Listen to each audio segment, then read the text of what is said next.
Good evening, everybody, and welcome to the ANZCAR Abruzzi Cup here on the JP Simshed Network. We are here tonight at the Charlotte Roval. Yes, you're not seeing things. These cars are actually turning right tonight. A little bit different to what we usually see. The road course here at Charlotte. So this is going to be a very different race. We're going to see a few different drivers up there for sure. Joining me up in the booth tonight is my usual cohort, Mr. JP. How you going, JP? Carl, I'm doing really well tonight, thanks, mate. Really excited about tonight's round. A little bit of right turning as well as a left there, so I'm a little bit more in my element tonight. Well, that's it. You're the expert tonight. We'll be coming to you for all the advice. Yeah, I'll just say brake, turn, accelerate. That's it. That's the important thing, is braking, and braking can be very difficult in these cars. That's the thing that is really going to throw a few people out, because it's very tricky to get used to these cars on a road track. They're not easy to drive. Yeah, they are some of the harder vehicles. Big, heavy cars, under braked, under tired. Guys are going to have to be very ginger with these cars going around the track. A lot of trail braking. There's a big fast section here. We're just watching Mitch Campbell at the moment coming up to that bank fast section, so they're going to have a little bit of everything tonight. Yeah, and it throws the car off balance as well. When you come through that corner getting onto the oval again, the car gets very off balanced and it can be very tricky. The other thing as well is you've got two chicanes coming up. There is a slightly newer one from what people are used to at the Roval. This can be a little bit tricky. So that second corner, well, the second chicane that they added a couple of years back this year or was it last year? That has thrown people out, and it is a very tricky one to go into. It's a very fast entry, but you've got to slow down because it doubles back on itself, and then you get back onto the start-finish straight into that fast left-hander, and that's the part of the track that throws most people out. Absolutely, and we're already seeing some drivers out there and posting some quick start times. Lachlan Urquio has just set 2 green sections and a purple section. Looks like he's about to start a flyer soon. Mitch Campbell, he's on his first flyer, so he's got a green section, which is personal best for him. Just explaining to the audience tonight what those colours mean under the box. So green is a personal best. If you see a purple, or it's more like a fuchsia sort of colour, that's all round or all over best sector time, and if it's red, that's going to be a slower sector time. So what the drivers are aiming for is as many purple boxes as they possibly can for their qualifying run. Yeah, you want to get as many purples as you can on a run like this. The more purple, the better it is. Mitch Campbell getting a relatively good run there. Good first sector. Nobody's yet set anything faster than that. So he's going well. Jason Martin's out there setting a good sector 2 at the moment as well. Jason Martin, his own words, he's not very good at road courses, but definitely one to watch out for tonight because he has been improving over the years. Yeah, absolutely, and we're seeing Ed Foster there. He's got a purple sector with a couple of green sectors there. And Lachlan Urquio has just gone and set his first time, best time so far, 19.02. Absolutely brilliant lap there from Lockie. Very well done. Michael Skurlock's one to watch now. He is getting flying out there. He's set 2 purples. He's into section 3 now. He's just got the tricky chicanes to set up now. Once he gets through them, then he should be all good to go. But we'll see how he goes for this one. This is where you don't want to make a mistake. Yeah, he's looking really good out there at the moment. Let's see if we can find him on the cameras here. So as he comes round almost the final corner, he comes into the final chicane now, gets it under braking. Car gets a little bit off balance, but he manages to set it through there really well. This looks like it could be a good lap for Skurley. And let's see what he does when he crosses the line. He must have had an off track because that didn't register. Did not, no. Okay, so yeah, must have hit something there. Or just scraped a barrier or something. Just a message from Trev Micklemore. Awesome looking track. Yeah, absolutely, Trev. It's a brilliant looking track. I love this track. I love it on all cars, on the stock cars, GT3s, GTEs, particularly on the V8s. That's my flavour of vodka. It's a fun track to run on when it's it can be a fun track. I'll go with that. It's not one of my favourites, and there are a few drivers that definitely don't have it up there as one of theirs. But you do have some quick guys out there like Jason Hartman as well. He's just coming round for his laps too. These guys are, they're very good on the road courses. But that puts him straight to the top. Sorry, Carl, puts Jason straight to the top with an 18.48. Absolutely blinding lap there, almost half a second faster than Lachlan Urquio there. Lachlan actually got his first pole last night in ANZCAR in the sort of fun cup we have. So great job from Lachlan there, and he starts second. So really good job for him, but what a lap from Hartigan. Absolutely fantastic job from Lachlan. Great to see him getting up there for a pole position. And yeah, I mean, we always knew that Jason was going to be strong on these kinds of tracks. It's going to now come down to if he can get a little bit of luck to go with him and see what he can do tonight. Yeah, we'll see how he goes. So just before we jump into the actual grid lineup, just going to run it into the chase standings at the moment. So leading the chase at the moment is Jason Martin. Behind him, 15 points behind, is Edward Foster. Josh Micklemore sits 36 points behind in third place. Fourth is Hamish Gallagher with 40 points. Fifth is Michael Skurlock with 46 points behind. Sixth is Jason Hartigan, 49 points behind. Danny G is seventh with 66 points behind. Stephen Williams, is 8th with 84 points behind. Norman Clark is 9th with 96 points behind. Then we have Bradley Allison, who's 101, and Matt Hunter, who's 109 points down, just in there in 11th place. And just a reminder this year that 11 drivers made it into the chase because 10th place was tied. So that's how things stand, but we'll just run through the starting order. So up on the front row of the grid, we have Jason Hartigan, Lachlan Urquio. Second row is Edward Foster with Jason Martin beside him. Hamish Gallagher, Danny G start on row 3. Row 4 is Aidan Schultz and Norman Clark. Row 5 is Mitch Campbell and James Robbie. Row 6 is Mirko Dortnack with Adam Rosell. Row 8 is Josh Micklemore with Michael Skurlock. 9 we have Bradley Ratu with Michael Schroeder. Stephen Williams and Bradley Allison on the 11th row. And finally is Riley Hurtis with Matt Hunter just out down there at the back. So some good qualifying times out there. Jason Martin's bringing out a good time for himself. A little bit off Foster's time. Almost 600ths of a second down on him. So Foster's going to be looking at that thinking, okay, I could be able to pull a bit of a gap here. But he could struggle catching up to people like Jason Hartigan and Lachlan Urquio if they can keep that pace. Michael Skurlock can be one to watch, though, down there in 14th place, because I think he made a mistake on his qualifying lap because he was looking for a good one. Yeah, 100%. He did look really good, so he's going to be hungry to get to the pointy end of the field.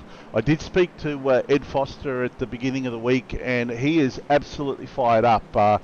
He's buoyed, he's confident, he wants to take it to the leader. He feels like he has a fighting chance for this championship, so he's going to be giving it all he's got as well tonight.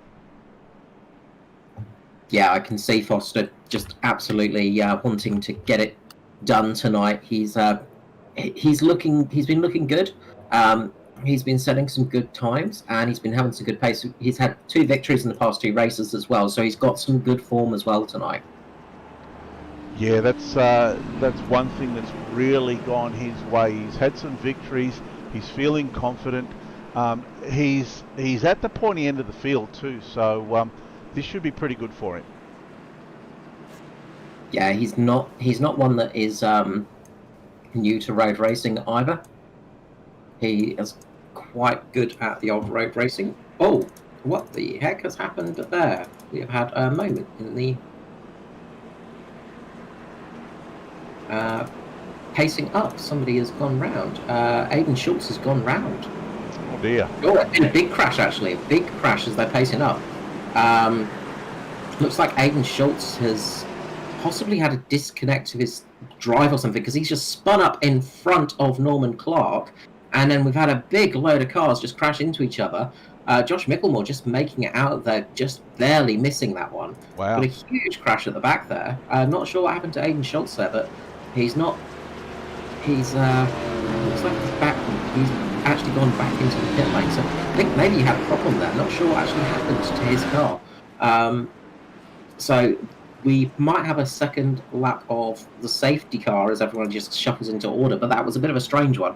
Yeah, well, look, I saw it all come up on my timing screen, and I thought, well, maybe somebody's just flick it on and off, and then all of a sudden there was a second car, and then a third car, and a fourth car. I thought, well, really, no, that must be just a glitch, but it wasn't. And the safety car's peeled off, so it looks like they're going to get going. Okay, so we're going to get green this time round. So they are going green. Green is out. So Hardigan has got a good start there with Opio then second and Foster in third place. Good start by those guys. And Hardigan's wasted no time in gotten going. As you say, he's gotten off like a greased whippet. Yes, absolutely. He has really got off to a good start there and trying to build up that lead as quickly as possible. Yeah, he won't want to muck about. He knows that Foster's going to be on a mission. So I think he's going to want to try to extend the lead if he can. And if you can't, well, it'll be interesting to see if any team orders come into play tonight. Absolutely, yeah. Look, you've got three of the cars up there at the moment, but Foster has managed to get in front of Lachlan there, and he's trying to build a gap. And Lachlan's doing a good job at the moment, just keeping Jason Martin behind him. Looks like they might be running a little bit of the hair. And so, Jason Martin's got into the back of Urquio there. Big hit up the back of Urquio there into that braking zone, and that's going to cause damage to the front of Martin's car. I imagine that would have been quite a hefty hit because Urquio just went completely flying off there. Oh yeah, look, he's just tagged the back of Urquio's car, put him in the wall, and that was all she said. Pretty disappointed actually in that. I would have expected more from Martin than that on the opening lap of a 45 lap race. I'm wondering if he just locked up a bit there, just didn't expect Urquio to brake so quickly because he just really did not get to stop there. It just looks like possibly cold brakes affecting him a little bit. But yeah, that was a really big moment. I was saying there, Urquio was playing a bit of the older tortoise to the Foster's hare, just allowing those guys to run off a little bit. He was doing a great job in that third place, just sort of holding the field up a little bit if that's what they were up to. Which is a good little tactic he can run. But now Martin has got Hamish Gallagher all over the back of him. So Hamish Gallagher's going to be looking to put some pressure on Martin now as well. Yeah, absolutely. Like you said, I wonder whether he's got a little bit of damage. He went over those sausage curbs pretty hard there going into that corner. So I think it was going into the chicane. So I'm just wondering whether he's got a little bit of damage and he's slowed up now. Yeah, it can get... the damage on the front can really affect you with that. I'd say it would be more cooling or possibly engine damage than anything else if he has got damage. Usually these cars can take a hammering across the curbs. You do a lot of curb jumping, and Hamish Gallagher's got past Jason Martin just sliding into the wall a little bit. So he might be struggling a bit there for the front turn. But these cars are quite good at hopping curves. It's a valid tactic. It's a good valid tactic to actually get a good fast lap out of these cars, is you just basically hop the curbs. Unlike the V8s where you have to be a bit more gentle, these things you just launch it off the curb and absolutely go for it. A little bit further down, we've got Michael Skurlock making a charge. He's moved up to 5th place, overtaking Danny G right now, and now he's on the back of Jason Martin. Hamish Gallagher has got through, as I said, up into 3rd place, so good job from Hamish Gallagher there. Yeah, absolutely. And at the moment, Martin and Foster really have stamped their mark on this race. Hardigan's last lap was a 19.5, and Foster's was a 20 flat. So to give you an idea, Hamish Gallagher was a 20.4. So that's a blistering pace that those guys have got at the moment. And if they can keep that up, it looks like they're going to sort of march away from the field. But there's a lot of racing in front of us. Yeah, that's it. And one to look out for is Skurlock. He set a 20.12 on that lap, and he was passing a couple of people while he was doing that. So he has got a lot of pace in him at the moment. I expect to see him, once he gets into clean air, to drop it into those 1 minute 19s. Yeah. He was looking very quick out there tonight. Yeah, well, like we were saying, he's not going to be mucking around tonight. He knows he's strong on these kinds of tracks. He's going to want to be trying to catch up to the guys as quick as he can. There he goes. He just picks off Martin. Martin wasn't going to argue the position. Looks like Martin is in limp home mode, and he's going to want to try and get points for tonight, because he's going to really need to consolidate and keep putting points in the bag to try and stay ahead of Foster. Yeah, to give an idea of the time, his last lap was 23:12, which is quite a bit off pace there. So that is definitely some damage on that car, definitely getting some effect from earlier on. Just looking down the pack a bit, Lachlan Urquio is starting to slowly work his way up. He's back to 14th place now, and his times, he's a bit off pace. Looks like he might have some damage as well, so he's struggling a bit out there, but hopefully he can get some things back. If he can get this car working for him, he might be able to work his way back up past a few of those drivers who are a little bit less experienced on these road courses. Yeah, once again, Lachlan's reasonably new to the stock car. His first full year in the stock cars, although he has been fairly handy as a road racer, so this will be playing into his hands. Hopefully he's not got too much damage on the car. I guess the next laps are going to tell. He's driving into traffic now, so we'll see how he goes. His last lap there was a 22.1, so he's not looking too bad. No, it's the tricky part as you go through traffic and go through a few of the different people out there, is you do have that thing of having to get through the traffic, having to weave your way through cars and having to work your way past some of the slower cars, of course. Big moment for James Robbie, actually, just on that last lap. He was just going up to, just going through the top section up around about turn 7, I think. And he's gone into the wall and he's had to get towed back to the pit lane, so this might be it for James Robbie tonight. Yeah, really disappointing for James Robbie. Yeah, look at that, just understeered straight into the wall, and that's really disappointing. Yeah, it's very easy to do, unfortunately. Like, this track is, as you say, it's one of your favourites, but it is a tricky track to go on. It's not one of the easiest to drive on, for sure. And people do tend to struggle a little bit here because these cars are not easy to drive on a road track. They are some of the harder vehicles out there to drive on tracks like this because they're really not designed for it. Yeah, absolutely. These cars are designed for that oval work. I did read that they do change the brakes on these cars for some of the different tracks, and I think for these road type tracks they change the brakes on them to make them a little bit better, but still they're still fairly challenging cars. Yeah, they do add a slightly bigger brake disc and slightly meatier brake pad onto the car, but you really do need it in these things because they are not light and they do take a lot of force to stop. The big issue though is when you do have those slightly bigger brakes on them, those heavier duty brakes, it's very easy to lock up as well.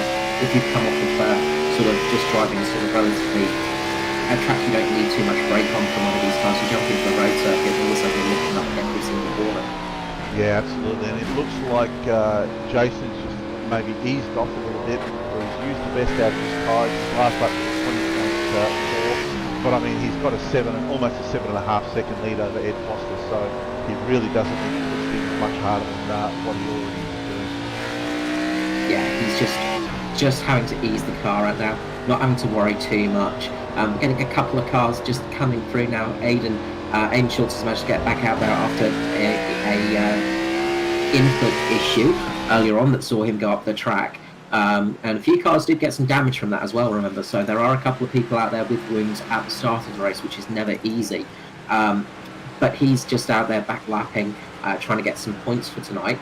But Jason Hardigan has got a nice lead at the moment. Of course, one of the other big advantages of these road courses is there are no pace cars. You don't get a full course of caution in this, so you don't have to worry about that. The other thing about that, of course, is you can't look for it to actually help you in the race. So all of the pitting tonight is going to be done under green, is that it? Yes.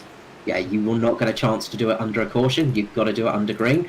And it just depends on how long these guys can get the car to go through tyres and fuel for this race, which will determine their amount of pit stops. They're going to want to try and do as few pit stops as possible, because you do lose a heap of time on this track as well. So people will be looking at going for a one stop. I imagine they'll split the race down the middle.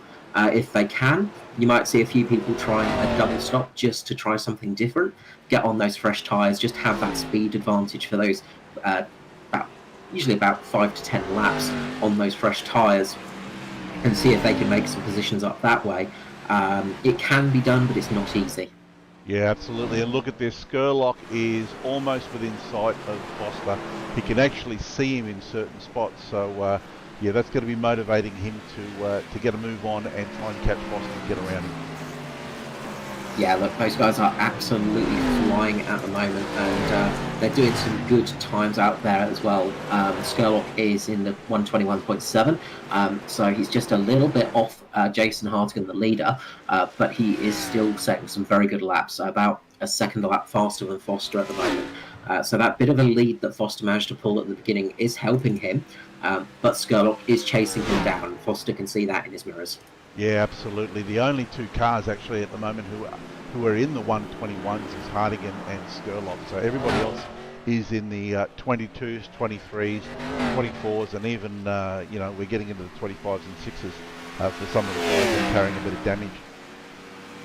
Yeah, it's not easy when you get damaged early on in the race as well, because you get very disheartened.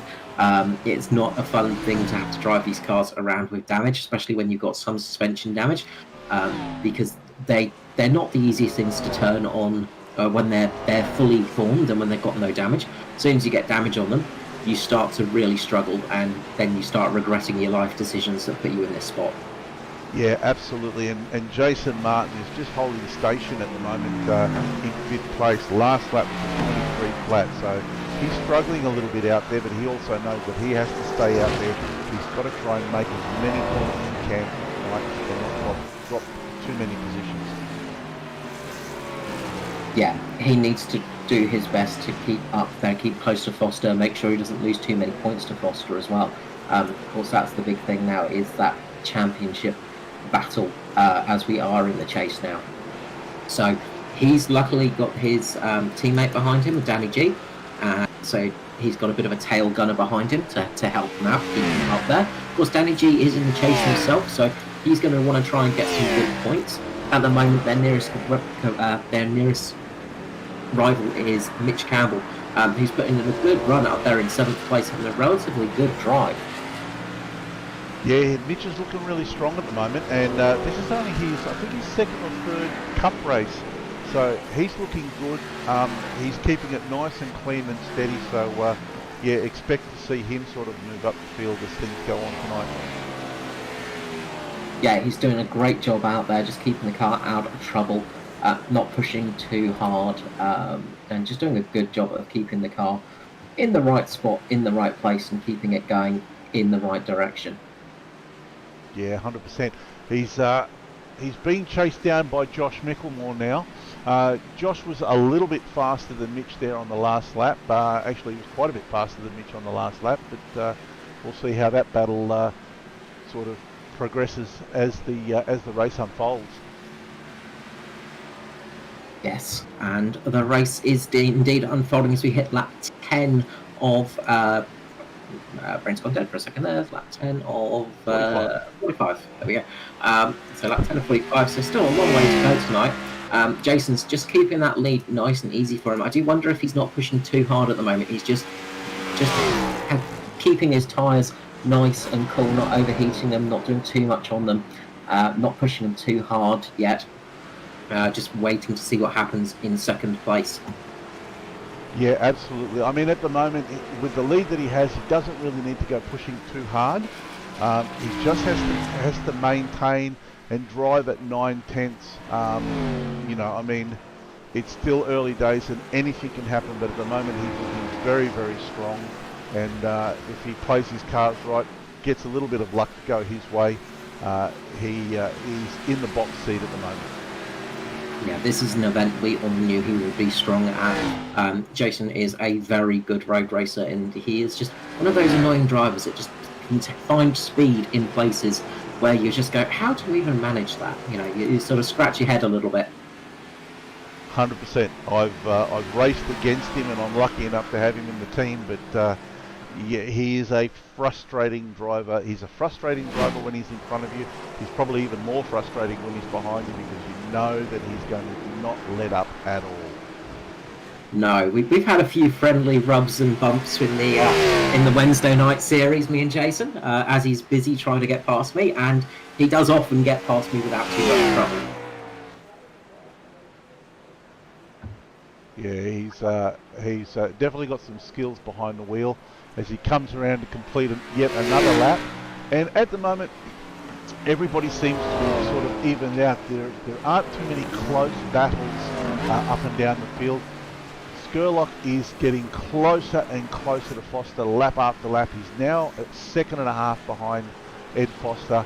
It's only really a matter of time before he starts to put some pressure on Foster, and we'll see what Foster's got to answer that. Yeah, it's going to be soon that he's going to start applying the screws to Foster, and he is catching up. Not a fast rate of knots, but he is still catching. Another little battle that's starting to appear is Mitch Campbell and Josh Micklemore. Josh Micklemore is starting to make inroads into Campbell's 7th place, so he's starting to look at trying to climb that position up. Good recovery drive as well. Lachlan Urquio has managed to get back inside the top 10, and he's chasing down his teammate Norman Clark there in 9th. Still a bit of a gap between those two, but they will start coming closer together, I think, soon. Yeah, absolutely. And I've got a message here from Trev Micklemore. He sent it a little while ago. Josh hates this place with a passion. Well, tonight it doesn't look like he hates it too much. He's chasing down Mitch Campbell, and he's reeling him in lap after lap.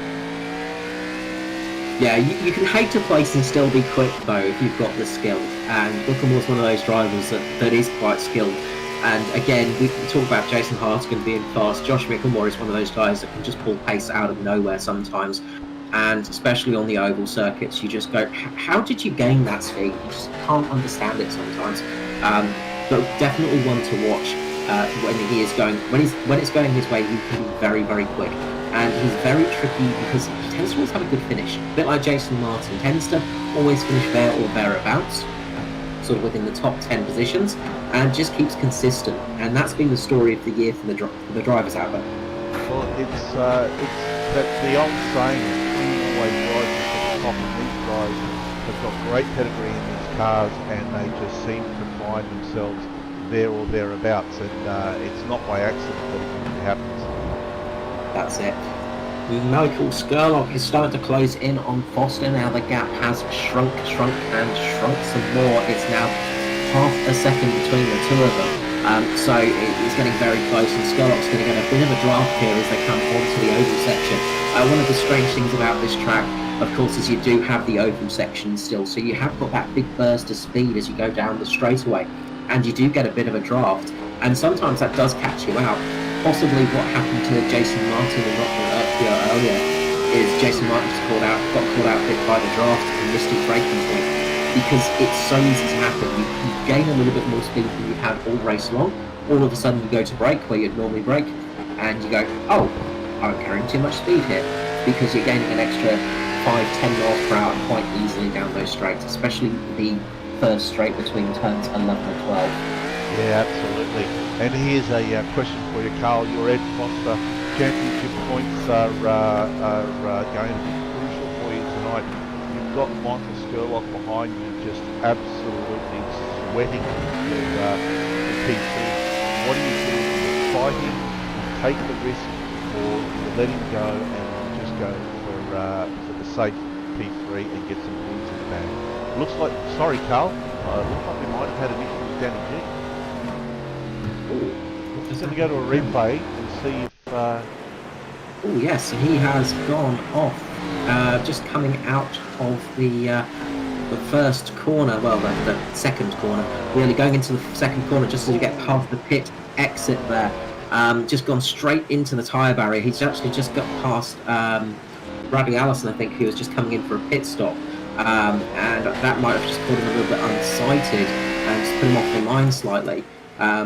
But yeah, he's just missed his braking point there and gone straight into the barrier, lost the rear end, and it's so easy to do that, and it's a big bump when you get in there. Absolutely. Well, let's get back to that question, Carl. Well, knowing Ed as I do, I would say he will fight as much as he can, but he's not going to fight to a point where it's going to be detrimental. So he's not going to make it easy for Skurlock. He's just going to be looking at his times as well and trying to work out how much gap he has between other people. Obviously, when you start battling hard, you do start to lose positions. We start to lose time, sorry. So he's going to try not to lose too much time. He's going to make it as difficult as possible for Skurlock. Knowing Skurlock as well, he's a very clean driver. Generally, you sort of feel more confident to race against somebody like that because you know what they're going to do. You know they're not going to do just a bonsai move from a thousand yards behind you and just dive bomb you down the inside. You know it's going to be a relatively smart move, especially at this stage of the race. So he'll probably just sit there a little bit, try his best to block it as much as he can, which he's doing at the moment. And he's still keeping Skurlock about half a second to a second behind him at the moment. So he is doing a good job there, just keeping him there. But you can see Skurlock's just taking a few different lines into the corners as well. And that's gaining him a little bit of time here and there. He's a little bit more aggressive on his tyres, I think, in turn two. So he's got a bit more confidence than Foster. But he's definitely not making it easy for Skurlock to get past. Yeah, absolutely. Foster is about as fierce a competitor as come up against, but he's also a very smart racer. He knows how to keep someone behind, but he also knows when he's beaten, and he won't stay bad situation. No, he's not going to push it too hard. He's not going to push. He's basically driving in a sort of as calm as he can when you've got somebody in your mirrors like that. He's just doing his best not to get forced into a mistake. And you can see lap time, they're doing good lap times at the moment. Foster and Skurlock are in the 123s, whereas everybody else is sort of more in the 124s, things like that. Jason Hardigan having a bit of a slow lap last time, but I think he was battling a bit with some traffic, which we might see come up to play for Foster and Skurlock soon. But they are just easing off a little bit. They've got some good time in them, but they're not pushing each other so hard that they're making mistakes. Yeah, absolutely, and that's why I went to Hardigan there. I saw his lap time and I thought, I wonder whether he's had at a moment he probably got to some lap traffic and that slowed him down. Yeah, a lot of people are sort of coming in. A few people have come into the pits for their tyre change. A couple of people are a little bit further down than expected with these lap times as well, as Foster makes a little bit of a lock-up coming into the chicane there, into the final corner. And this is going to give Skurlock a little bit of a run now coming down to turn one. Turn one's not the easiest place to overtake though, so I doubt he's going to take that chance. But this could give him the option into turn three, give him that opportunity to, turn four even, give him that opportunity to get down there. He looks down the inside, not quite close enough this time around, but Foster making that lock has given Skurlock the chance to get up there. Yeah, Skurlock smelt the blood in the water and he's all over it now. And this is the part of the race where your tyres start to fall off a bit. We're 17 laps in now, and the tyres don't really... It's not like a... Little tank slapper there by Skurlock. A little bit of one, but he didn't lose much time. That's the important thing. He had it in the right spot. He had that tank slapper in the right spot at the right time. He caught it perfectly. He barely lost any time. He's going to get a good draft now onto this back straight. Will he look at making a little bit of a lunge on Foster through the chicanes? Not quite yet. He's just sitting there, but he's going to start moving to the left and to the right of Foster, just putting himself into the sort of position where it looks like he might make that move, just so Foster might cover off the line, and then he can get Foster offline, obviously, and try and make that pass position. Yeah, he'll start to annoy Foster in his rearview mirror there.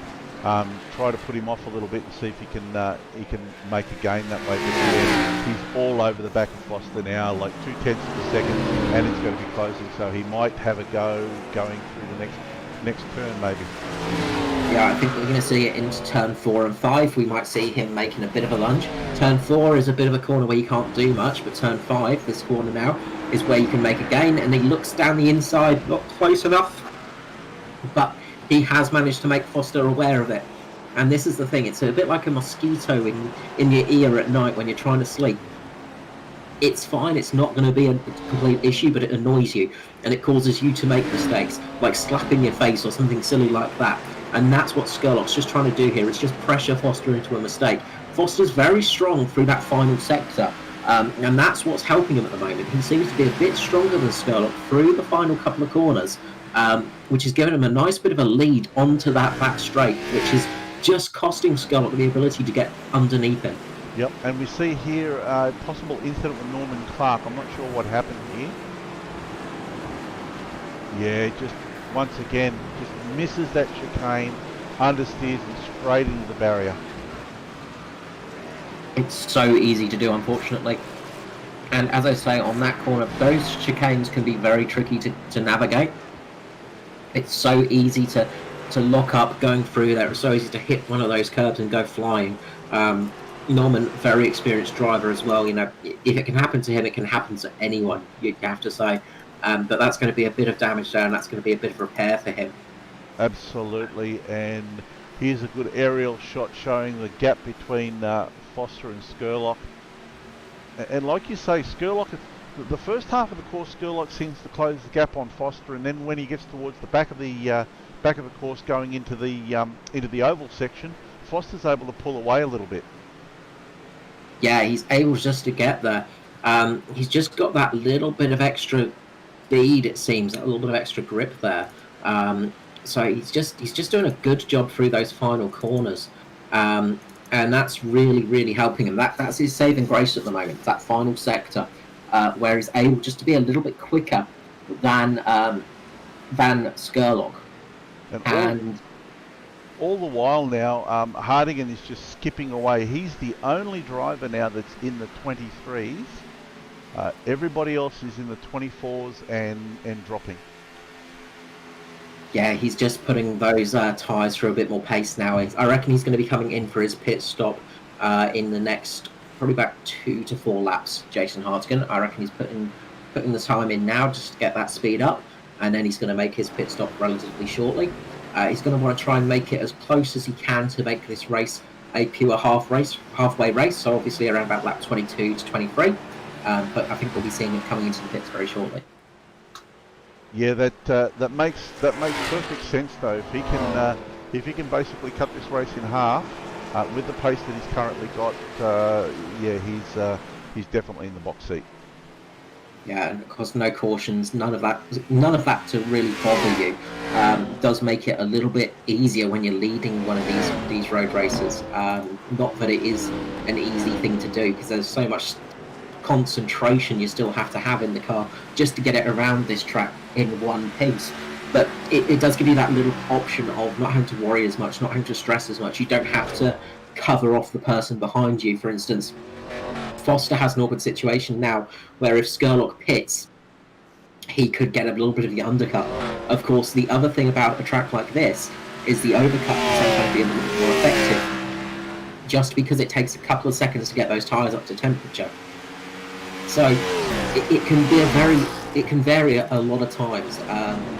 Obviously, if the person behind you pits on this lap, you're going to be able to gain a bit of pace as they come out on those cold tyres. You're going to be able to put up a bit of time up. But as soon as you pit, you're going to come out on cold tyres and have to then have that fight again. So it really doesn't help in that respect. Foster just answered with a very quick lap there, a 23.9 to Skurlock's 24.5. So Foster's got a little bit of pace left in that car. He's left a bit of tyre on there. And obviously he's still feeling quite confident. He's actually putting in some good pace now. As we see some of the other guys starting to pit, Lachlan Urquio is just pitting now. He managed to work his way up to 8th place before he's come into the pit lane. So a good recovery drive from him. He's got some serious pace out there tonight, doing a really good job. Mitch Campbell is still up there as well in 6th place now, just behind Jason Martin. He's trying to catch down on him as best he can. There's still about 3 seconds between him. Josh Micklemore's fallen off a bit of Mitch Campbell as well, so it's given him a little bit of a reprieve, a little bit of a rest, not quite fighting as hard there. Danny G has got relatively clean air now as well. There's not too many people that are close to each other than Foster and Skurlock.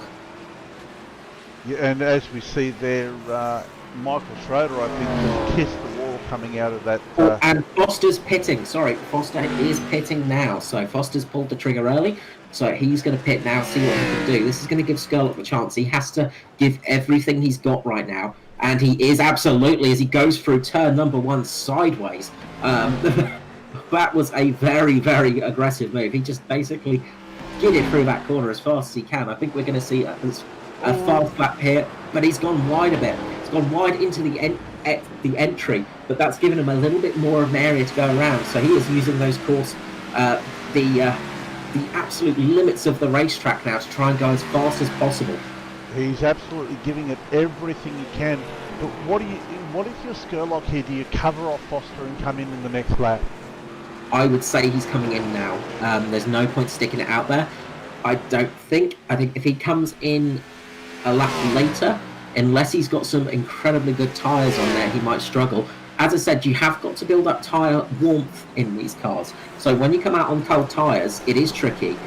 Foster's dropped out just behind Josh Micklemore at the moment. So Foster has got Micklemore in front of him. That's not what he wants to see. He doesn't want to have traffic there as Foster goes into the back of Micklemore. So that's going to cost Foster a little bit of time. He's just got into the back of Micklemore there. So Skurlock's going to go round for another lap, it seems. So he's going to try his best to get the overcut working. So he'll come in next time round. I can't see him staying out any longer than this. I see him pitting next time round. Yeah, and a message from Trev Micklemore, Skurlock's tyres are fried. It kind of looks that way, but he is trying to extract every single ounce of rubber out of that tyre set. He is giving that car everything he can. He is. Just Aidan Schultz just going into the wall and Hamish Gallagher going into the back of him just then. Not what he wanted to see. Just between Micklemore and Foster, Micklemore just saying sorry over the radio to Foster, just on those old tyres. He's not pitted yet, and it really cost him. He just could not get the car stopped. As Skurlock stays out there, so Skurlock is trying to go a bit longer now, having a little bit fresher tyres towards the end of the race. He's setting some very okay laps at the moment, 124, which is it's good over the rest of the field, who are about 126, 125. And Hardigan pulled the trigger. Yeah, in comes Hardigan. Good idea. His last lap, Jason Hardigan's last lap was 1 minute 23.7. That's a second faster than Skurlock there, so he's definitely got some pace in him still. And here comes Skurlock. And this is going to be the interesting part. Is he going to be able to make it out in front of Foster? He's carrying a little bit of damage there, Carl. Yeah, he did go into the back of Josh Micklemore, as I said a little bit earlier, just in braking on his outlap. He went into the back of Micklemore, and that could be the part that changes it for these guys. That could have been the bump that affected him. He is going to get out in. He's going to be ahead of Skurlock when Skurlock leaves the pit lane. It's not going to be much, but he will be ahead. Now Skurlock's going to have slightly fresher tyres, of course. He's going to have to get them up to temperature, but he will have slightly fresher tyres. So that could be an advantage for him as well as it goes a little bit longer. The last lap for Skurlock before he pitted was a 24.9. Foster's just done a 20.9. So yeah, this is going to be really interesting. So Skurlock's come out about 7 seconds behind Foster, but he will have a little bit fresher tyres as the race wears on. He will. But you can see the gap that Foster has now over Skurlock. We've got a 7-second gap over Skurlock to Foster. So he was trying the overcut there, just trying his best to make some good times while Foster was warming up his tyres, but it didn't work out for him. Jason Hardigan's taking a purple in Sector 2 on his outlap, so he's just going for it now as well. He's got those fresh tyres back and he's enjoying them. Foster definitely has some good pace though, so he could be in a good spot right here. It didn't really work out too well for Skurlock. And we saw he was struggling to get past Foster as well. So he's going to want to try and have that slight tyre advantage over Foster now to make the overtake. That's the thing. I get the impression that Skurlock probably used the best of his tyres and just could not close that gap to Foster. And Foster being a bit of a statistician, a tactician, I should say, was able to sort of save his tyres a little bit better. Yeah, Foster is definitely going to be in that slight tyre saving mode as we see Michael Skurlock setting a really good final sector there. He's starting to get up speed, so expect to see Skurlock setting some good lap times in the next couple of laps. But he's got to try not to take too much out of those tyres. He's going to catch Foster again relatively quickly. The difference this time is he doesn't have to pass the field. Obviously, starting where he did, he had to pass most of the field to get back to Foster, and that took most of the life out of his tyres. He's now got a fresh set of boots on that car, and that's going to make his life a lot easier. But so does Foster. Foster has got some relatively fresh tyres. They're not quite as fresh as Skurlock's, but he's still nice and fresh. They're not that old. So if he can defend quite well, then he's looking good. Yeah, absolutely. And you can see the gap coming down. It's come down almost 2 seconds now, so it's 5.5 seconds. Let's see what lap time Skurlock comes up with this lap. Foster's last lap was a 20.65, sorry. And Skurlock has just done the fastest lap of the race at 19.47. Yeah, that was an absolute flyer from Skurlock. He is right on it now, and he's going to use up those tyres and get up there. He wants to get this victory, of course. He wants to win this race. Put himself a bit of a disadvantage when he made that mistake in qualifying. Starting 14th, he's worked his way back up to 3rd, though. That just shows the pace he's got. So it would be nice to see, as much as I want to see him and Foster fighting, I'd like to have seen a battle between him and Hartigan as well, because those guys are both very quick out there tonight. Jason has got that nice lead for himself and has got a relatively easy task now. So we'll see how he goes for the rest of the night. Just looking through the field at the moment, Hamish Gallagher's looking good up there in 4th still. He's got a nice lead over Jason Martin, Josh Micklemore. Lachlan Urquio is chasing down Josh Micklemore now as well, and he is catching at a relatively good pace. He's not too far off of Micklemore, so he's going to try his best to get up there. Yeah, absolutely, and he's just coming up from the back of his teammate here, Norman Clark. Norman Clark is sitting in 14th spot, so I dare say he opens the door wide for lets him through. Yeah, not getting in the way there, but just behind Lachlan as well as Mitch Campbell, and he is going quite fast as well. He's setting some good times at the moment and is catching on Lachlan. So those guys are setting some relatively similar paces, but they are chasing down Josh Micklemore. So that's going to be an interesting fight when it comes to it. It'll be interesting to see how those guys go when we get there. And Skurlock is still catching on Foster. He's not that far off at the moment, only 3.5 seconds, coming down to 3 seconds. So he is catching at a vast rate of knots, but it's a bit tricky to know exactly where to look sometimes because there are a couple of battles on track. Absolutely, and Jason Hartigan just answered Michael Skurlock's fastest lap with a 19.34. That was a bit of a glove across the face moment from Skurlock, challenging Hartigan for that fast lap, and Hartigan has just simply turned around and answered in return with another glove slap to Michael Skurlock, setting that lap. Absolutely brilliant one there from him. Although, you know, that also could be a tactic goading Jason Hartigan into pushing a little bit too hard or harder than he has to. He's got plenty lead at the moment. He doesn't want to do anything to jeopardise that. No, it's a... Oh! Skurlock's had a big moment into the wall. Skurlock's just gone into the wall, into turn number 1. He just took a bit too much curb there. And as you were saying, goading, I was about to reply with, yes, but how's Skurlock going to reply? And he's replied by trying to get a good run over that curb and gone bang into the wall. That's going to affect him for the rest of the race. That right front is going to be a little bit damaged. He could have damaged some of the steering and things like that. We'll have to see how his pace settles. It will take a lap or two to work out what he's doing with that one. But yeah, into the wall. Just jumping back to Mitch Campbell and Lachlan Urquio. Those two are having a great little battle now. Mitch Campbell has caught right back to the Urquio and he's putting pressure on him. We'll have a look at that in a second, Carl. Just on a long replay here, trying to see that incident with Michael Skurlock. Yeah, so you'll see him as he comes into the corner. He'll come into turn number one as he's gone through the chicanes, and he just takes a bit too much curve on the inside, and you can see that's just unsettled the car, and a big hit into the wall on that right front.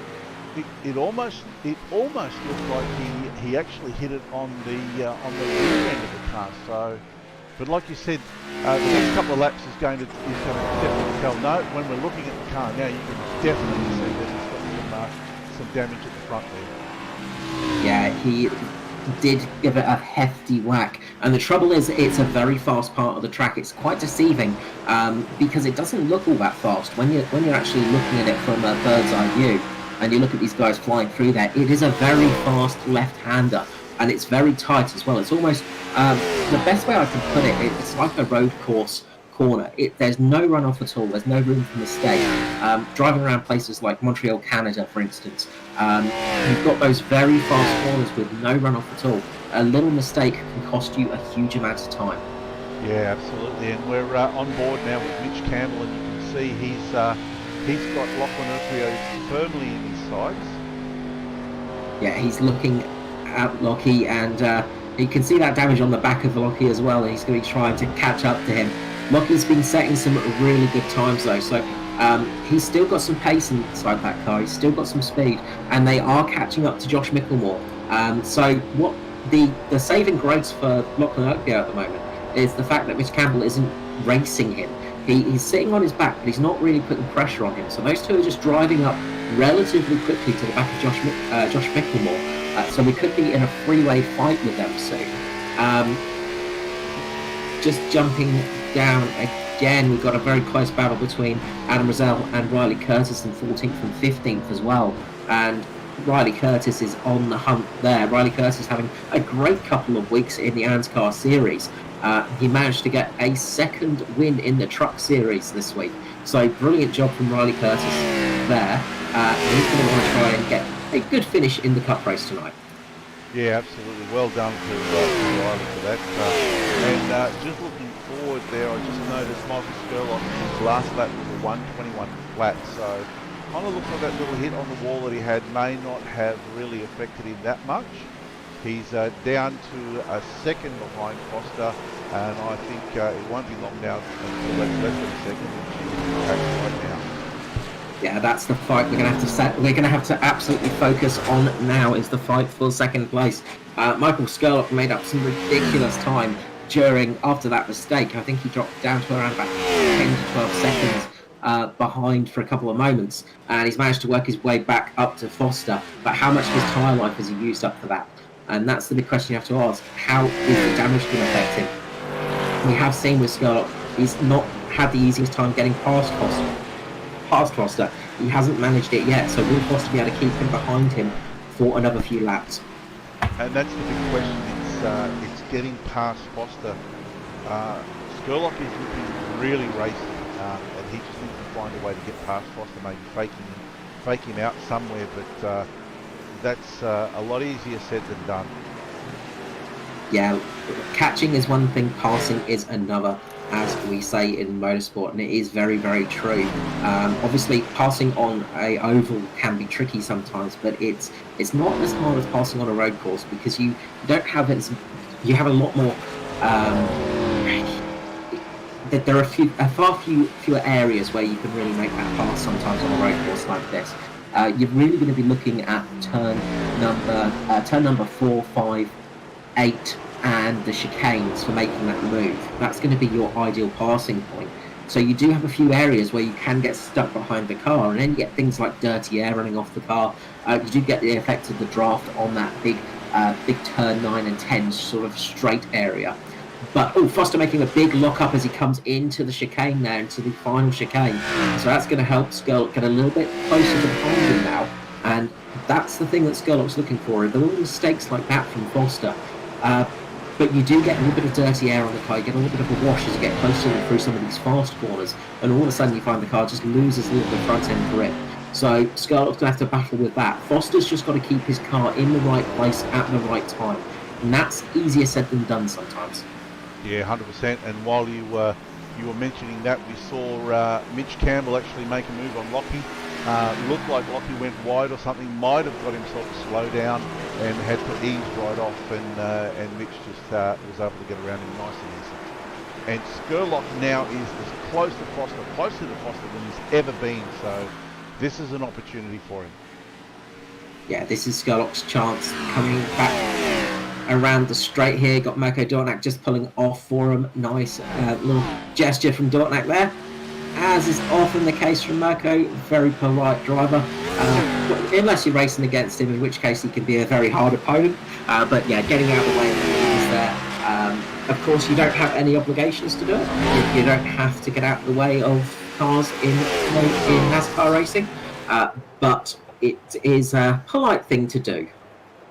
As we see Matt Hunter and Michael Schroeder coming in for a second pit stop. So those guys are doing the two-stopper. Riley Curtis and Adam Rosell are also doing two-stoppers.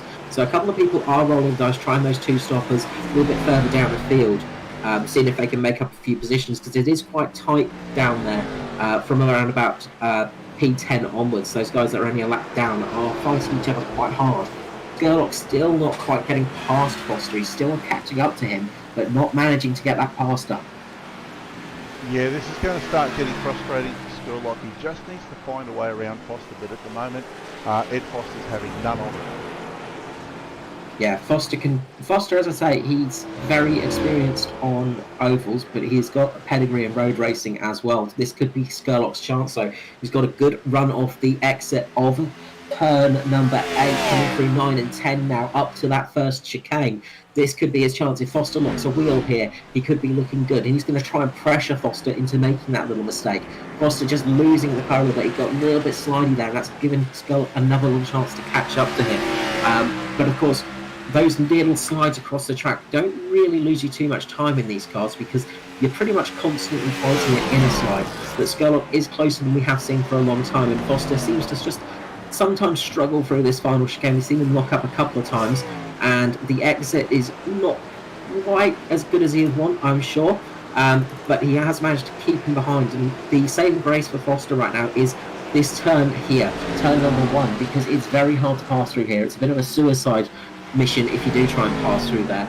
Into turn number 3 now, so that's the area where Skurlock's really got to try and push Foster, and Foster's just managing to keep the car in the right place, just keeping it sort of more middle of corner. He's not going too far to the left or to the right, and that's just meaning Skurlock can't put it down the inside. He can't get a nose down the inside of Foster at the moment.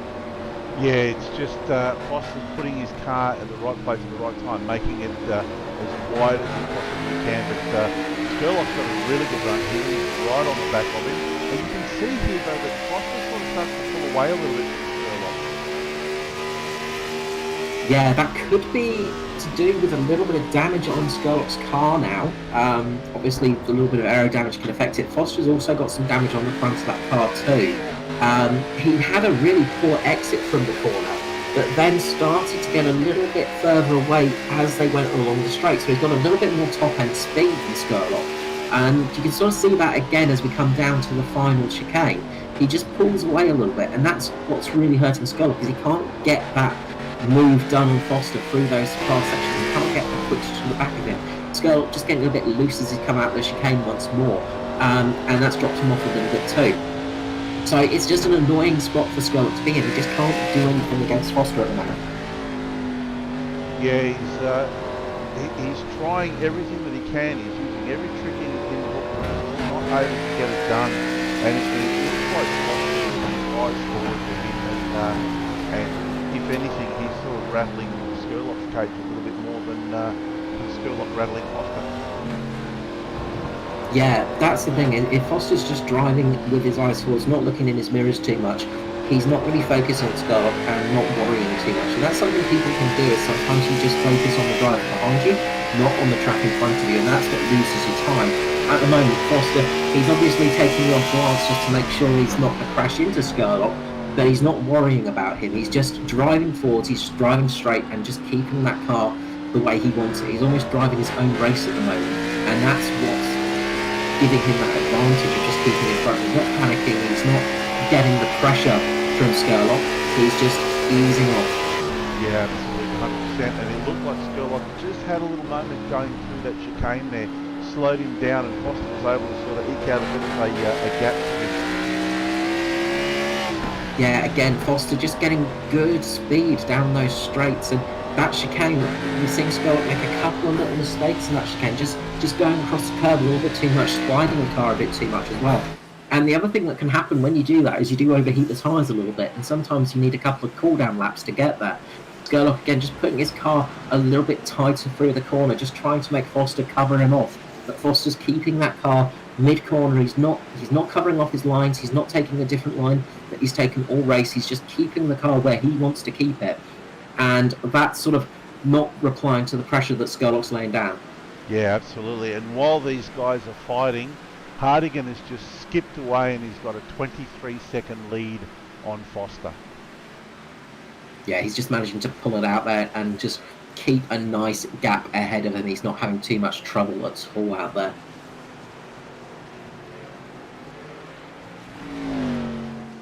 And as just looking through the field, just tricky thing on a road course is you do have to really keep your eyes on the close battles. You can't jump around too much. But everything's sort of evened out through the field. Nobody's running too close to each other.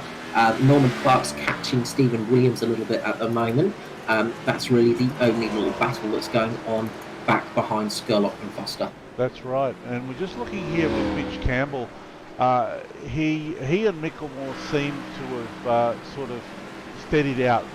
Both cars did a 23.8 on the last lap, so with 9 laps left to go, I'm just wondering whether he's going to be able to bridge that gap. He's got a 6-second gap to Mickelmore. Yeah, I think Mickelmore's managed to just cover him off and just get the feeling right for it. You saw as well Lachlan, of course, making that mistake, and he lost a bit of time through there. So that battle's just died off a little bit. We'll keep an eye on that area for Mitch, for the two Mitches there, for Mitch Campbell and Josh Mickelmore in the Mitch Motorsport car. Too many Mitches in that sentence. But at the moment, they're sort of keeping it relatively even with each other. Which is a good thing for Mickelmore. He's just managing to keep pace there. Jason Martin's still managing to keep up ahead of him in 5th place. So again, damage and limitation from Jason Martin tonight, and it is going quite well for him. Yeah, absolutely. That incident that he had with Lachlan at the beginning of the race could have really hurt him, but he's been able to mitigate the damage and stay within, within shouting distance of the lead pack. He's in 5th place and just circulating and gaining valuable points. Yeah, and that's the thing is, when Jason Martin has an off day, usually he's not that far down the grid from you, and that could be a very frustrating thing in a championship, because ideally Foster wants to see Jason Martin finish last and him to get a win out of this, to get his title hopes up there. Same for Jason Hartigan. Just back to the battle in 2nd place. Foster making a slight mistake going through the corner, and that's allowed Skurlock to get a little bit closer this time. So Skurlock again closing the gap. I think Skurlock also just was cooling off the tyres a little bit too. He was just easing around a little bit, not pushing the car too hard, just trying to get his tyres in a nice working temperature to try and make another attack on Foster. Yeah, 100%. And as we've been saying all night long, Skurlock on the infield in the first half of the track seems to have Foster's number, and he's able to sort of catch up to him and get close to him. But it's this section here, the back section going through the oval, where Foster's able to sort of get a clean pair of heels, and Skurlock starts to drop back again. Yeah, that's it. He's just got that little bit more straight line pace, and you have to go, how much of that is down to damage that Skurlock took to the right side of that car? Of course, they've both got damage on their cars. Foster's got a little bit of damage on the front. Skurlock a bit of more damage on that right, and it could just be costing that little bit of straight line speed, and that could be the defining factor of the race between them. Yeah, absolutely. Either that or Skurlock is just buying his time. You know, he looks like he can't make a move on Foster. He's going to wait till the last few laps and pull some magic out of, pull a rabbit out of the hat, so to speak. He might be trying that, but in all honesty, I think Skurlock just wants to get past Foster right now. We've seen he's got pace, and we've seen with those fast laps from himself and Jason Hartigan, he's got pace to sort of fight Jason Hartigan. Jason's pulled out too much of a gap now, unless he makes a mistake, where he's not really going to get too much of a battle if Skurlock does get past Foster. And that's been a great help to Hartigan from Foster. Is if Skurlock got through in that first stint, he would have had the chance to chase down Jason Hartigan right now. So Foster giving Jason Hartigan that breathing room of Skurlock has definitely helped him in this race. Yeah, absolutely. It would have been a very, very different story, I think, had Skurlock been able to get around Foster earlier on in the race. Unfortunately, you know, the bit of bad luck visited Skurlock tonight, having a bad qualifying, having to start way down in where he started tonight. He had to use his tyres to catch up, and he's just been working hard the entire time. That's it. He's had to pass 12 cars tonight on this track that isn't always easy to overtake on, and that's the thing for him. He had to use up those tyres early in the race. It might have been a different story if he started from 5th or 6th, just being able to have those fresher tyres as he got up to Foster. But because he wore those tyres down, he's just not been able to answer Foster. And when you're sitting so close to a car in front of you, you see this problem with a lot of motorsport, of course, is you do get a lot of hot air on the car from the car in front of you, obviously. And again, that can affect things like tyres, that can affect your brake temperatures, things like that. So again, it makes things harder. As Mirko Dortnak's had something happen to him. He's just stopped somewhere. So both Adam Rosell and Mirko Dortnak have had an issue somewhere, but we're going to stay with these guys because this actually is probably the race at the moment, is the race for second place. Hartigan has checked out, so it's almost a foregone conclusion with 5 laps to go. Unless Hartigan does something silly, he's pretty much got this in the bag. Foster is catching up to lap traffic, and Skurlock is right behind him, so that might have something to say in the dying stages of this race. Yeah, this is going to get spicy, this battle for second place. Mirko Dortnak, just letting you all know what happened. He just went straight on through the first chicane and then came to a sudden stop. So maybe another issue of hardware just detaching itself there or something like that from him. He's managed to get going again, but he has come into the pit lane and sort of just had a couple of tweaks. Adam Rosell as well has made a pit stop too, so he made his third pit stop for some new tyres along with Matt Hunter. So those guys just running their own little race with each other on those fresh tyres, just trying something a little bit different. But yeah, the race is really for second place at the moment. There is a great battle brewing up here. As we see Stephen Williams, I think, just running across the chicane there, just losing it across there, and Foster's going to be able to get past him nice and quickly down the inside of this oval part of the track. Yeah, tonight everybody's been well behaved tonight. The lower cars have just opened the door and let the faster guys through, and that's something that you don't see a lot of in stock car racing. They don't have to slow down, they don't have to make it easy for the guys, the lead pack. But yeah, they've let the guys race on. Don't know whether it's been a good or a bad thing. It hasn't really affected the front runners at all. No, well, it tends to be with these guys, especially on a road course. There's no point fighting for that lap position because you're not going to get a pace car coming out. You're not going to have that safety car on the course. You're not going to get a caution where you're going to be able to close up that gap. So you can't take advantage of things like a lucky dog. So you tend to find on road courses, people don't tend to fight as much because when you're off pace, if you're getting passed by the leaders, in about 20 laps, you're not got the pace to fight them. But you can have the pace to fight other people around you. So you've got to work out your battles, and there's no point battling up the leaders to lose a lap if it means you're going to lose to another car because you're going to overdrive it, things like that. So you tend to find a lot of guys to be very respectful on these road courses. Yeah. Obviously, if you get up to a battle where people are very close, so for instance, Foster and Skurlock here, if Jason Hartigan was coming up to this battle, I doubt they would make it easy for him to get through, just because they are fighting each other.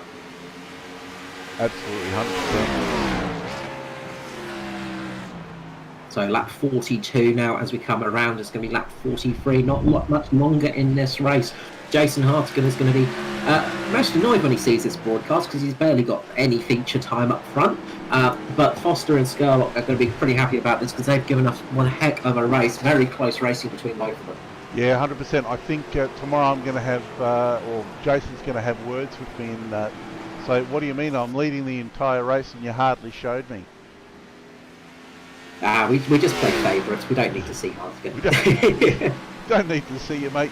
You're leading by a country mile at the moment. Don't blow your engine up or anything like that and you'll be fine. But yeah, look, at the moment, really, the race at the moment is the race for second place. Just jumping back to fourth quickly for Hamish Gallagher. Good result for him, getting up there in fourth place. Obviously a bit of damage on that car from an earlier incident as well. So he's done a good recovery, getting back up there. And we've seen this from Hamish Gallagher a number of times. He's just able to keep that car going, always good results. So another good one from Hamish Gallagher tonight. So he's going to be pleased with that for sure.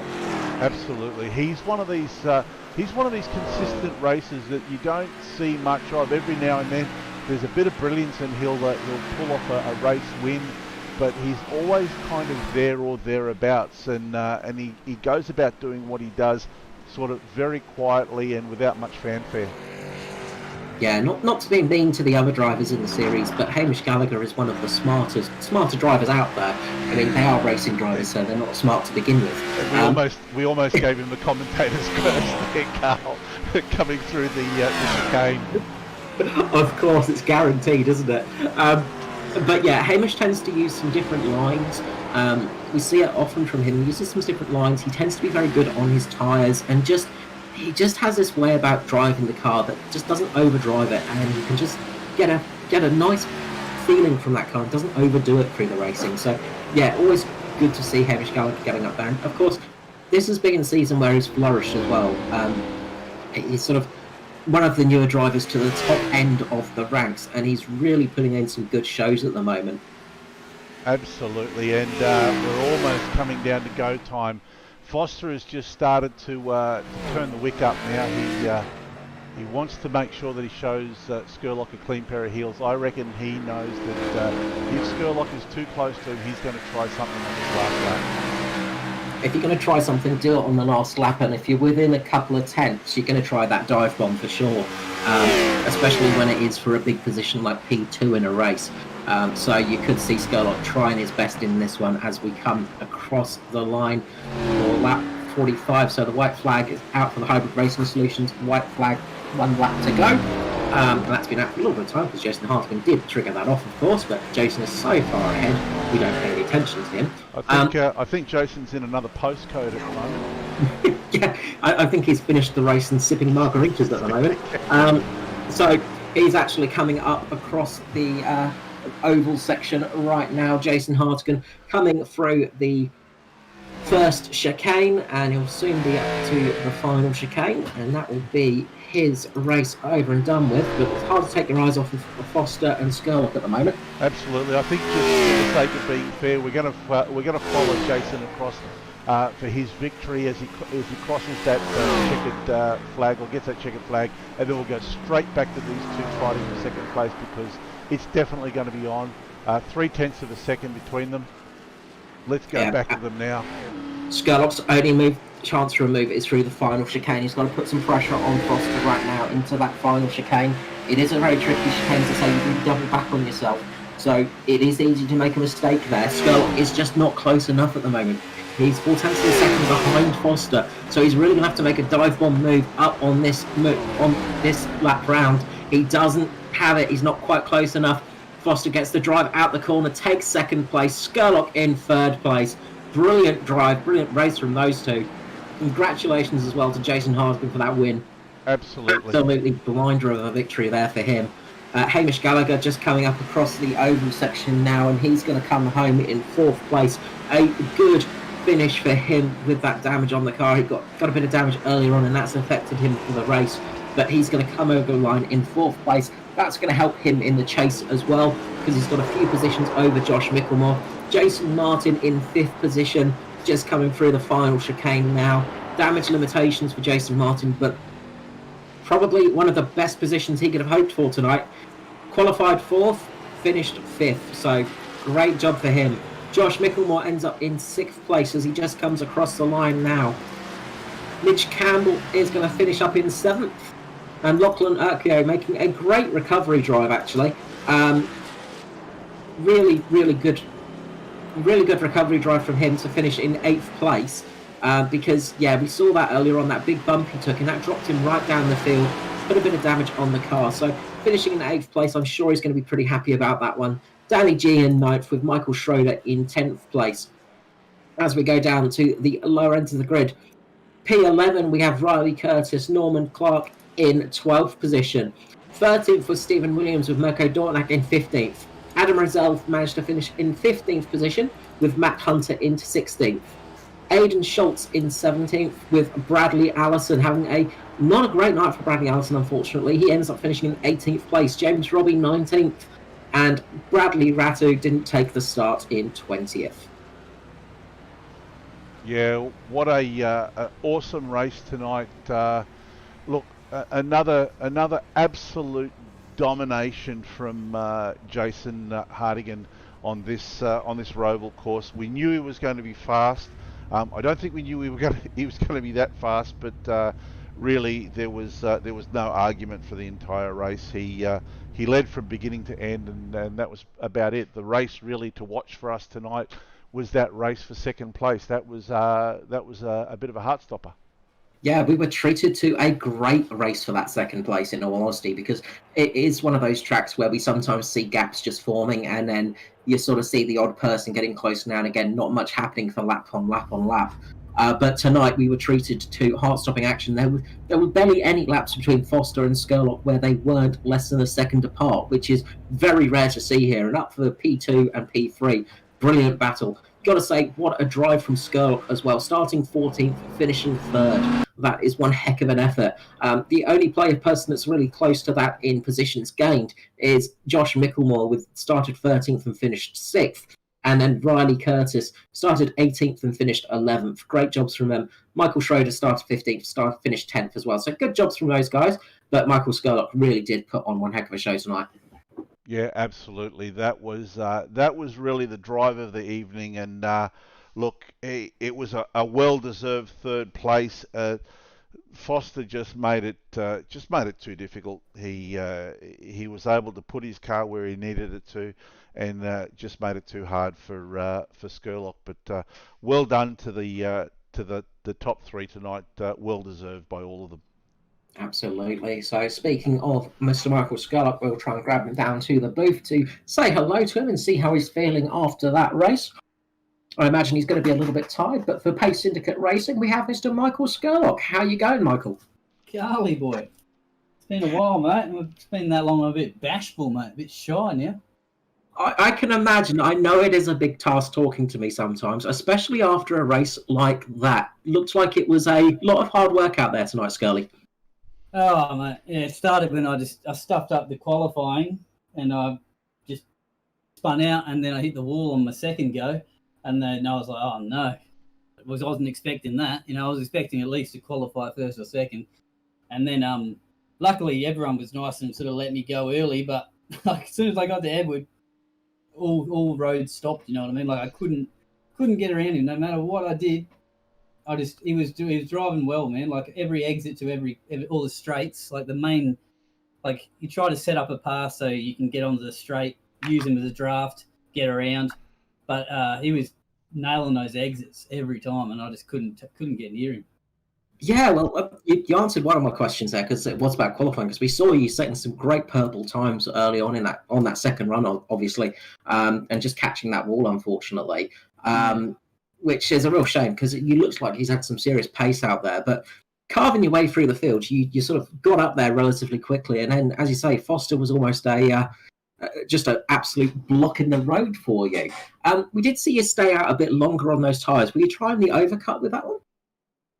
No, I was going to go the undercut, but Edward went even earlier, so I was like, oh well, there's no point going in the same time, so I just saved the tyres, and I got to him again with like fresher tyres, but he wasn't blocking. He wasn't like being a roadblock. He was good on the bits that I needed him to be bad on. So like through the corners, I could get right on him, and then out of the corners, he was driving out really well. So I couldn't do anything. But yeah, unless I just ran into him, but I didn't want to do that. No, that's not the friendliest way to pass people generally. Because we did notice as well, obviously made a bit of a mistake in the race going through turn number 1. Yeah, big banger. I was hitting the curb on the inside, hit it twice in a row, and yeah, second time it threw me in the wall.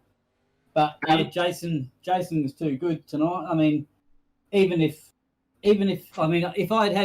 I'd started with him, I could have stayed with him for a while.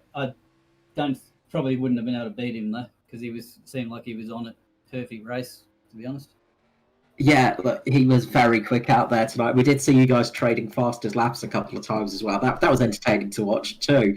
I just wanted to ask one last thing before we get on to the final bits tonight. Just with that damage, was it affecting you down the straights a bit? Were you losing a bit of speed? I don't know. I'd like to think so, but I mean, Edward was, when I didn't have damage, he was still sort of driving out of the corners better than I was, so it didn't seem that much difference to me at all, really. Blame the speed. It's much better to blame the damage. Yeah. No, I could, but I mean, I think it might have been good damage, the type of damage where the car goes a bit faster, but still didn't get me around him. No worries. Well, absolute brilliant performance out there tonight. Thank you for giving us such an entertaining race to call, actually, because sometimes the Roval can be a little bit on the dull side. But before we let you go, of course, anyone you'd like to give a shout out to tonight? Just Pace Syndicate. James Robbie had a bit of a rough one tonight, but Worm Paints, Racewire, and ANZCAR for putting this on all the time. This has been awesome. This cup season, the way it's worked out has been really good. You don't know who's going to win. You know what I mean? That's so rare in this. And you guys for putting on the show, boys. Thank you. You are always welcome, and hopefully we'll see you in the booth before the end of the season. I'm sure there's a good chance of that. But other than that, thank you for giving us such a good race, and we'll see you again, Scully. All right, thanks, boys. Thank you. Michael Scarlett there for Pace Syndicate Racing. Absolute brilliant drive there, getting himself up into third place. So next down, we'll grab down the second place man, Mr. Edward Foster for the JP Simshed team. Hello, Carl. Hello, JP. Hello, Ed. How are you going? Hey, Ed. How are you, yeah, mate? not too bad. Not too bad. Thanks, guys. Very tired. That was a very hard, stressful race with Skurlock on my rear bumper for about 75% of it. But came home P2. I'm absolutely delighted with that. Did not think. I was hoping, top 5, maybe a P3 if things went my way. But come home with P2 and hold off one of the best road course drivers in the series. I'm very happy. Yeah, well, you did a fantastic job of keeping him behind you, just placing that car in the right spot on every corner. We talked to Scarlett just before, and just your exits from the corner, especially through the final set of corners coming onto the oval, you seem to just have it absolutely nailed tonight. Yeah, I mean, the thing is, like, when somebody comes up behind you like that with as much pace as he had, there's no point trying to push harder and do better lap times. That, as my brother always says, that battle's been decided. He's quicker than you. So the only thing that you can do is to try and protect yourself going into the overtaking spots on the track. I knew where they were. I knew that coming out of certain corners, including the one that you mentioned, was going to be absolutely critical to make sure that I was far enough ahead going into the overtaking areas that he couldn't make a move. So I just made my whole lap about that. My entire lap was just about getting those points right, getting the throttle on at the right point, looking after the rear tyres, so I had the traction to do it.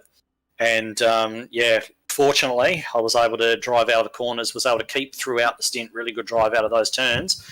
And he never really got a look at me. And, credit to him.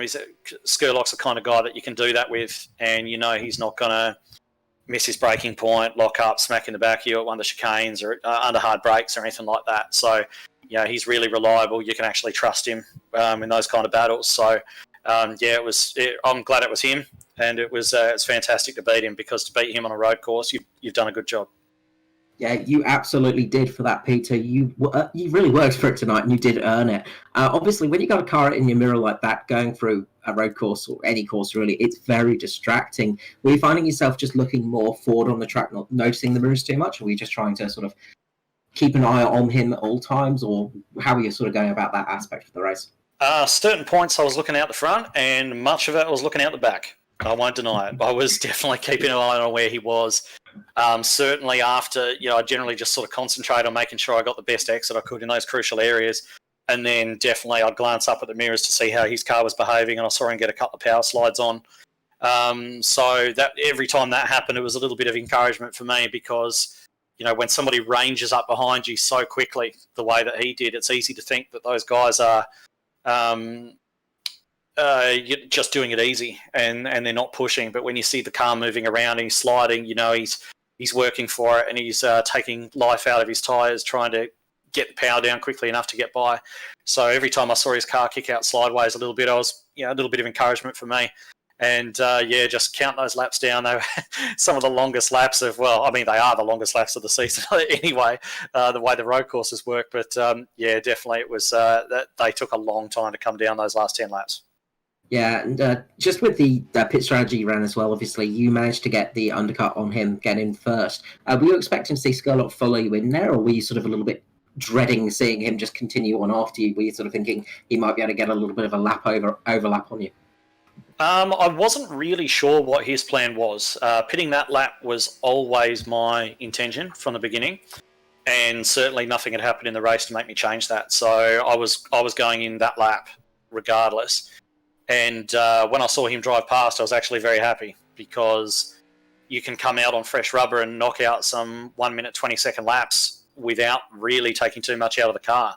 And I think I did about 3 or 4 of those in a row after I came out of the pits, and I knew that all the time when I was doing a quick lap like that, his in lap was going to be something like a 124 or something in that sort of region. So I was actually really happy when I saw him continue on. And of course, the one thing that concerned me a little bit is that he continued on too far, and then he catch me at the end of the race with 5 lap younger tyres than what I had rather than just the one. So it was a relief when he did come in the lap after me. How it would have turned out if he hadn't, I don't know. I haven't sat down and done the maths or anything like that, but I'll take the P2. Congratulations to Jason Hardigan. He's just too fast on these courses, and NASCAR are adding a lot of road courses to the schedule next year, so I'm really going to have to pick up my game here. I can't be losing by 30 seconds every time around that point, but for now, I'll just be happy with the P2 and breathe a sigh of relief. It's out the way, it's done. Yeah, absolutely. Brilliant performance tonight. Great job in qualifying and the race, of course, and a well-deserved second place for yourself. Before we let you go, anyone you'd like to give a shout-out to tonight, and sponsors and all that kind of thing? Yeah, certainly. So the first thing I want to give a shout-out is to the rest of the boys on the team, the JPSS team. We've kind of had this race highlighted, excuse me, as a race we're really going to have to work on, and we put in a lot of work. These, as I think I said last week, these guys just put in, and we worked really hard for this one. Really, really, really hard for this one, and it's paid off with a 1-2. So shout outs to those guys, especially to Jason for taking on the win. And of course our sponsors, Goodyear Auto Care Warana, Track Racer, Abruzzi Racewear, VR Cover, Nationwide Tracking Systems, Dragon RC, Cars for Hope, all of those guys that carry along with us during our season.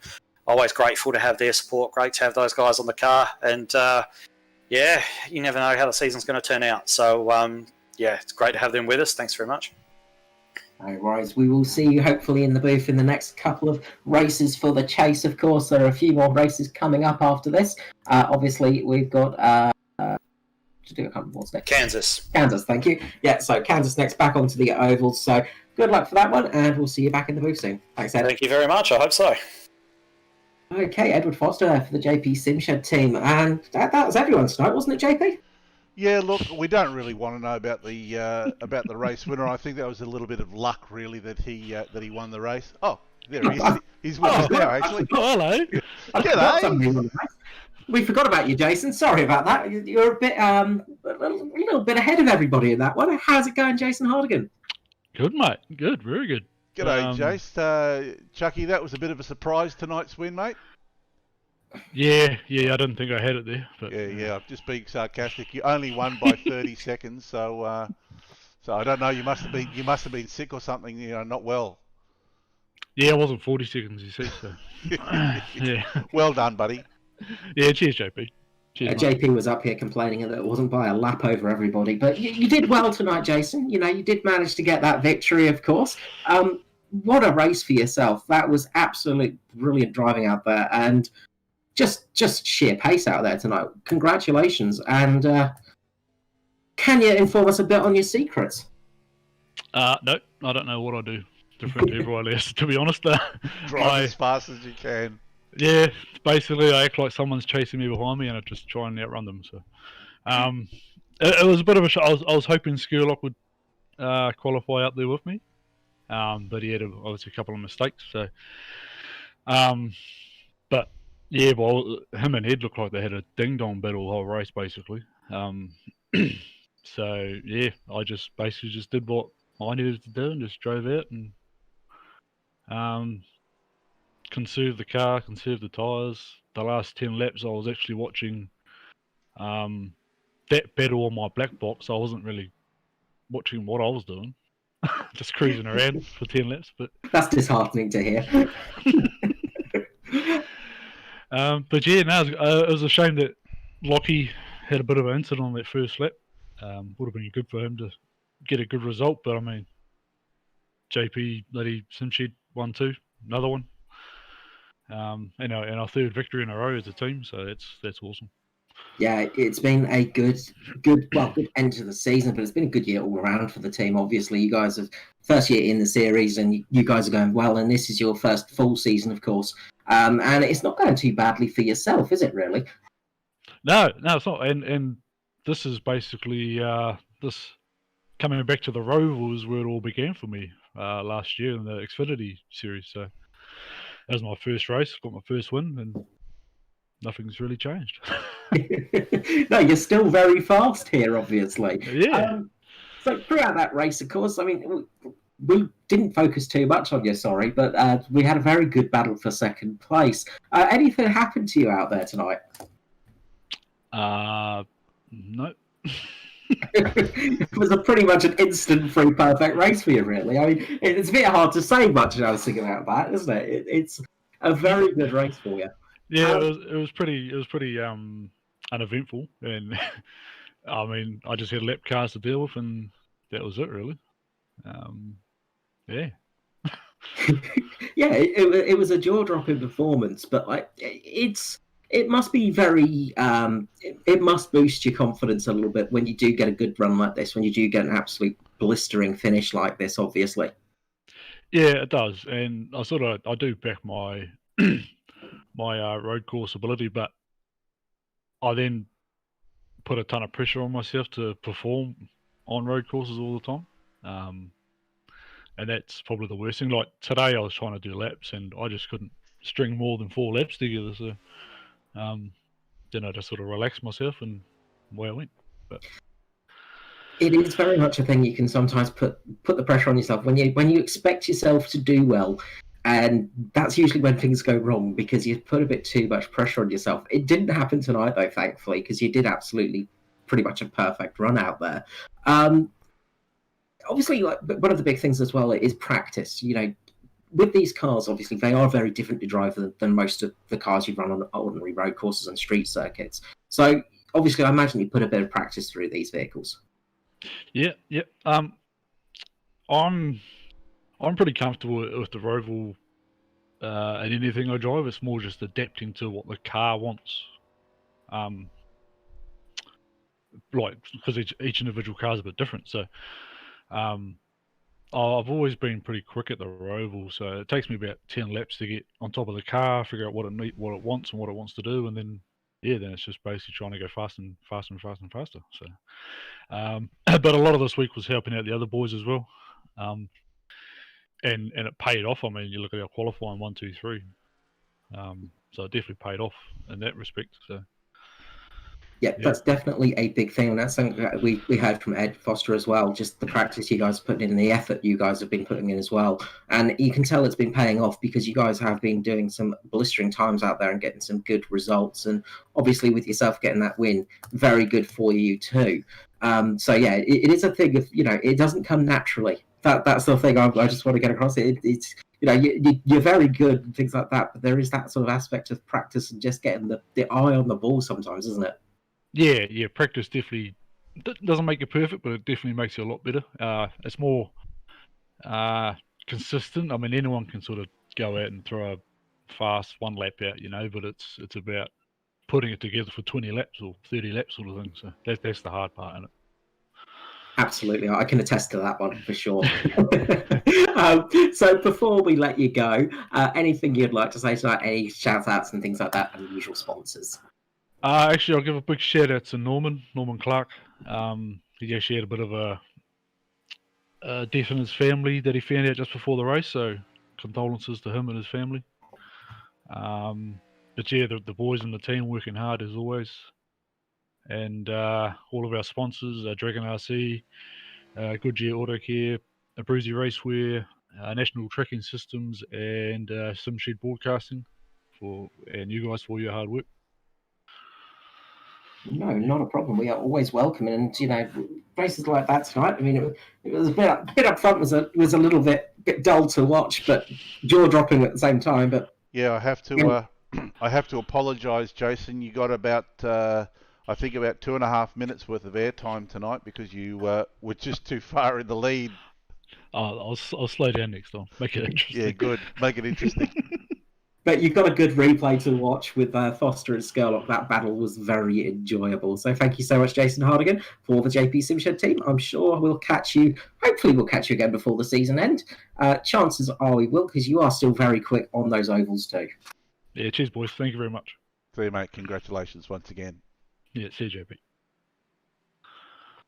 So another good finish for your team, JP. You must be happy about this one. Yeah, look, I mean, I'm not going to lie. I've got a grin from ear to ear. These guys are really absolutely phenomenal. And as a team, they are very, very strong. I mean, they work together exceptionally well. It's a shame that all the guys can't be up the pointy end of the field because the way that they work together during the week and the practices that they put in and how they work together really doesn't sort of do justice to their races sometimes. And I've only just found out about Norman, so my condolences, Norman, mate. My thoughts are with you and your family. He's a top guy, Norman. So really happy with these guys. Yeah, you've got a good team underneath you, and it's worked out well doing the broadcasting this year as well. You've got some good airtime on the cars. So obviously next race will be at Kansas on October the 15th. So we've got a week off next week, which is going to be nice. You're going to actually get a moment to rest, JP. But then we'll be back, of course, for Kansas on the 15th of October. And then for the other ANZCAR events, we'll be having the trucks running on... Where am I? My brain's got lost again. Auto Club. That will be... Oh, sorry, where am I? Lost my page. Sorry about this.